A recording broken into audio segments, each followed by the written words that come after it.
El libro de Apocalipsis, capítulo 2, versículo 1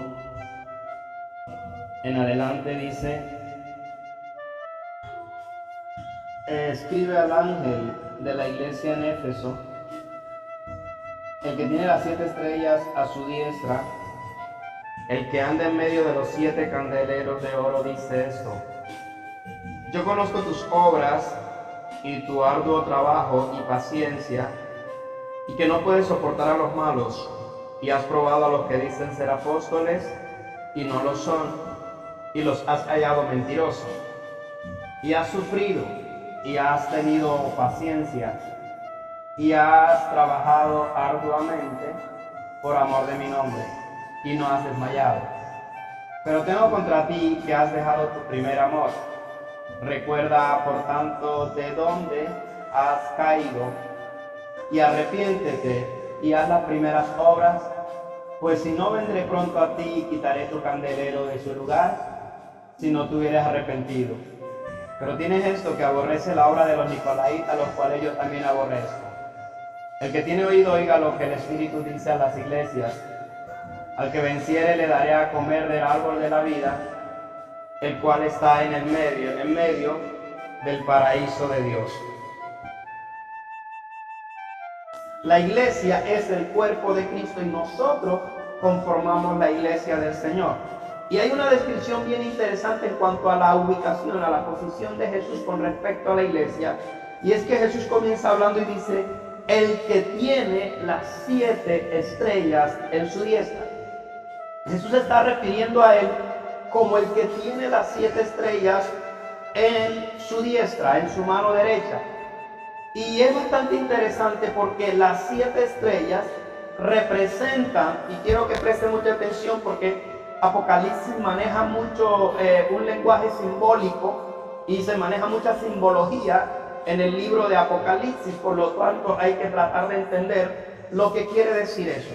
Y Jesús mismo, él mismo redacta la carta y le dice a Juan, escribe esto que te voy a decir y mándalo a las iglesias, porque voy a hablar ahora. Qué bueno es saber que Jesús mismo se toma la determinación de escribirle a la iglesia, de mandarle directamente un mensaje, no por profecía, sino el mismo Jesús se le revela a Juan, le aparece en la isla de Patmos y allá le dice: te voy a dar un mensaje que lo vas a escribir y se lo vas a dar a la iglesia.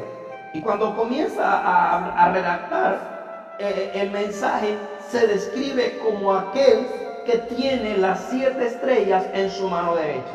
En Apocalipsis capítulo 1:20 dice que las 7 estrellas representan o simbolizan a los 7 pastores. Cada estrella representa un pastor. Yo soy el que tengo las 7 estrellas en mi mano.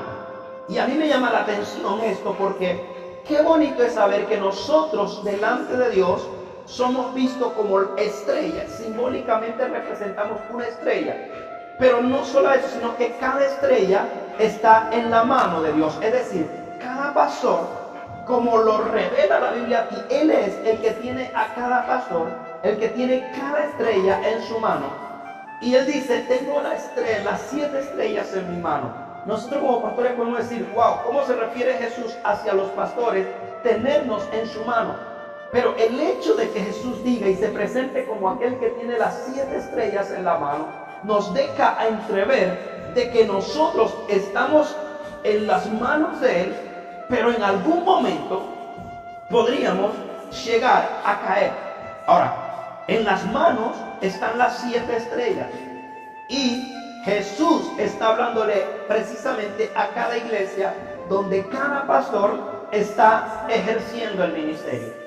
Y el estar en las manos de Dios implica que así como estamos seguros y guardados en Él, el no vivir de acuerdo a lo que Dios ha establecido y el que el ministro y pastor de cada iglesia comience a alejarse del propósito de Dios, también puede correr el riesgo de caer o ser lanzado de las manos de aquel que se presenta como el que tiene las 7 estrellas en su mano. Así que el estar en la mano de Dios como una estrella, de las 7 que habla el Apocalipsis también demanda una responsabilidad a mí como pastor y a cualquier otro pastor que ejerce el ministerio, de saber que estamos en las manos de Dios, y en las manos de Dios debemos cuidarnos de no caer. ¿Por qué? Porque el apartarnos de Dios implica que podemos salir o podemos ser sueltos de esa mano. Jesús dice: por cuanto no eres frío ni caliente, te vomitaré de mi boca. En este caso, si el pastor no es fiel para con Dios, también puede ser lanzado de las manos de Dios. Pero no solamente se presenta como el que tiene las 7 estrellas o los 7 pastores en su mano, sino que también se presenta como aquel que anda en medio de los 7 candeleros de oro. Jesús se presenta como aquel que anda en medio de los 7 candeleros, y los 7 candeleros de oro representan las 7 iglesias. Jesús, quieras o no, está presente en la iglesia. Jesús camina en medio de la iglesia, pero de acuerdo a la actitud de la iglesia, de acuerdo a cómo la iglesia se maneje, de acuerdo a cómo nos manejemos, así será la manera como Dios camina en la iglesia. Como aquel que se deleita, como aquel que se agrada en deleitarse en el pueblo, en sus hijos, en la adoración. Pero Dios también puede caminar en la iglesia como el supervisor, el que está pendiente de todo lo que usted y yo hacemos. Esa es la manera como Jesús se presenta, como el que camina en medio de la iglesia y como el que tiene las 7 estrellas en su mano. Algo que debemos de tener claro acá es que Jesús nos conoce. Jesús conoce a la iglesia. Él lo conoce a usted. Y la iglesia, independientemente del lugar donde esté, es propiedad de Jesús. Por lo tanto, Él conoce a la iglesia. Y a mí me llama la atención la manera como Jesús comienza a hablar, diciéndole a la iglesia de Éfeso: yo conozco. Hoy el Señor claramente nos puede decir a nosotros: yo te conozco. Yo conozco quién eres. Yo conozco cómo vives. Yo conozco lo que haces. Porque tú eres mi iglesia y yo camino en medio de ti. Yo sé lo que haces en tu cuarto cerrado. Yo sé lo que haces en la calle, yo sé lo que haces en la universidad, yo sé lo que haces en el trabajo, porque yo soy quien camino en medio de mi iglesia. Y si somos iglesia de Cristo, donde estemos, debemos ser conscientes de que la presencia de Jesús está allí. Y Él le habla a la iglesia de Éfeso y le dice: yo conozco. Y lo primero que le dice es: yo conozco tus obras. Todo lo que hagamos, Dios lo conoce. Sea bueno o sea malo, Dios lo conoce. Dios conoce nuestras obras. Él dice: yo conozco tus obras. Conozco tu trabajo, tu arduo trabajo. Conozco tu paciencia. Esa paciencia para soportar a los más difíciles. Esa paciencia para soportar las pruebas. Esa paciencia para soportar la dificultad. Yo conozco las pruebas que estás pasando. Conozco las obras que tú haces. Conoces el trabajo que tú haces y para quién lo haces y cómo lo haces. Conozco la paciencia para esperar las promesas del Señor. Conozco si eres impaciente cuando las cosas no salen como tú esperas que salgan. Yo conozco todo eso, lo dice el Señor. Conozco tu salida, conozco tu entrada, conozco lo que haces, conozco las obras que desarrollas, el trabajo que haces y la paciencia. Y hoy deberíamos preguntarnos qué tan paciente o qué tan impaciente somos, porque si hay algo que Dios conoce de nosotros, es absolutamente todo. Él dice: yo conozco tus obras, yo conozco el trabajo arduo que tú estás haciendo. Ahora, deberíamos preguntarnos si realmente estamos haciendo obras correctas o obras incorrectas. Porque las obras Dios las conoce y delante de Él están presentes. Todo lo que tú hagas está presente delante de Dios. El trabajo que tú realizas, cómo lo realizas, para quién lo realizas, está presente delante del Señor. No lo puedes esconder. Pero también Él conoce la paciencia o la impaciencia que tú puedas llegar a tener. Cuando tú eres impaciente, no honras a Dios. La Biblia dice que nosotros con paciencia ganaremos nuestras almas. La Biblia dice que nosotros debemos ser pacientes hasta la venida del Señor. Y si hay algo que nosotros hoy en día hemos ido perdiendo con el pasar del tiempo, es la paciencia que es necesaria para alcanzar el propósito de Dios. Pero hay algo que a mí me llama la atención también, que el Dios conoce. Y Dios dice, yo conozco la manera como tú filtras el mensaje. Jesús le dice, yo, Jesús, conozco que no, dice, que has probado a los que dicen ser apóstoles y los has hallado mentirosos. Y algo que quiero hoy hablar es acerca de eso. Estamos viviendo en un tiempo en el que la iglesia ha perdido la capacidad de analizar, en el que mucha parte de la iglesia ha perdido la capacidad de discernir. Pablo, cuando llega a Berea y llega a visitar a algunos cristianos y él comienza a exponer la palabra, dice la Biblia que los cristianos de Berea, cuando Pablo se fue, ellos comenzaron a estudiar la palabra para ver si lo que había dicho Pablo era verdad. Y hay algo que la iglesia hoy en día, o parte de la iglesia, ha estado perdiendo, es la capacidad de filtrar los mensajes que se están predicando. Y hoy le decimos amén, gloria a Dios, aleluya, a todo lo que se predica. Hoy cualquiera sale diciendo algo nuevo y todo el mundo dice, bravo, eso es de Dios. Si hay algo que Jesús está viendo en la iglesia, es la capacidad que tiene la iglesia de filtrar lo que es de Dios y lo que no es de Dios. Porque sabes una cosa, la Biblia dice que Dios no es un Dios de confusión. Dios no se puede negar a sí mismo. Dios no puede contradecirse a sí mismo. Así que cuidado con lo que tú estás oyendo. Porque tú como iglesia debes tener claro que no todo lo que se está predicando hoy en día realmente es palabra de Dios. Entonces mucha gente hoy en día se levanta un predicador y comienza a decir cosas, comienza a echarle baldados de agua a la gente en la congregación, comienza a ministrar, a dar patadas, comienza a dar puñetadas y comienza a ministrar entre comillas y todo el mundo se llena de euforia porque eso es de Dios. La Biblia dice, el espíritu del profeta se sujeta al profeta. Es más, el mismo Pablo dice, está bien que ustedes hablen en lengua, pero las lenguas son para la edificación propia de quien la habla.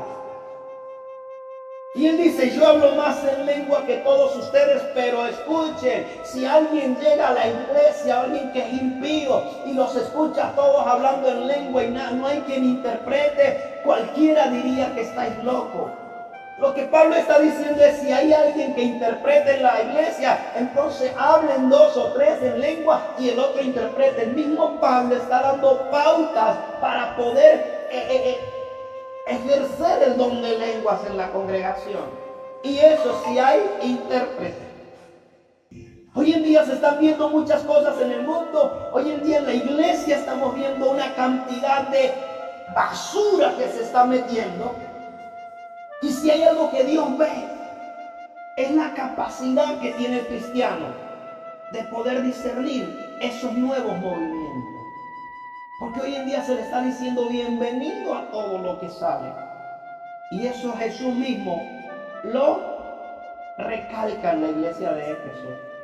Jesús dice, yo sé que ustedes se han tomado el tiempo para mirar a aquellos que dicen realmente ser apóstoles y ustedes los han puesto a prueba. Ustedes los han puesto a prueba. Y hoy en día la apostolitis aguda, la enfermedad del siglo, la apostolitis aguda que está llegando a las congregaciones hoy en día. Cualquiera se hace llamar apóstol. Una persona que tiene 2, 3, 4, 5 años de estar en el evangelio y ya está predicando y dice, yo soy apóstol. Personas que ni siquiera tienen buen testimonio en su casa y supuestamente son apóstoles. Y pasan predicando de iglesia en iglesia, de lugar en lugar, de altar en altar.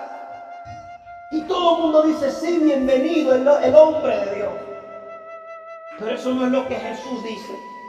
Jesús dice, si hay algo que yo conozco de la iglesia de Éfeso, es que tiene la capacidad de poder discernir entre lo que es bueno y lo que no es bueno. Tiene la capacidad de sacar a todo ese poco de enmascarados apóstoles, sacarlos a la luz y desenmascararlos y encontrarlos como mentirosos. Hoy en día vemos y escuchamos toda clase de mensajes por la internet, como también podías estarlo escuchando en este momento. Podríamos vemos por la televisión, por todas partes, y a todos le decimos gloria a Dios, aleluya, amén. Incluso hasta compartimos un mensaje sin haberlo puesto bajo el filtro de la palabra. Y a todos le decimos amén, bienvenido. Pero no fue así en el caso de Éfeso. La iglesia de Éfeso tuvo el coraje de desenmascarar a todos esos falsos apóstoles. Y es lo que hoy en día está faltando a la iglesia del Señor en algunos lugares. Porque hoy en día le decimos bienvenido a todo lo nuevo. Pero se necesita tener discernimiento del Espíritu para poder poner a prueba todos estos lobos disfrazados de ovejas y poder sacarlo a la luz como mentirosos. Eso Jesús lo elogia de la iglesia de Éfeso. La iglesia de Éfeso no era cualquier iglesia. La iglesia de Éfeso era una iglesia que estaba firme y había tenido una experiencia con Dios en la que le permitió discernir entre lo bueno y lo malo, entre lo falso y lo verdadero. Pero también Jesús dice, yo conozco el sufrimiento de la iglesia. Yo conozco el sufrimiento que tú has tenido, iglesia. La iglesia de Éfeso fue una iglesia que experimentó el sufrimiento. Jesús le dice, yo conozco tu sufrimiento. Y si tú eres iglesia del Señor, yo hoy te puedo decir las mismas palabras que Jesús te dijo, que Jesús dice, y es que Jesús, amada iglesia, conoce tu sufrimiento. Jesús conoce lo que tú sufres, Jesús conoce lo que tú pasas, Jesús conoce la traición y Él conoce la traición que alguien te ha hecho, Él conoce el dolor que estás experimentando, Él conoce la angustia que estás pasando, Él sabe la pérdida que has tenido, Él lo conoce, porque Él dice, yo conozco tu sufrimiento.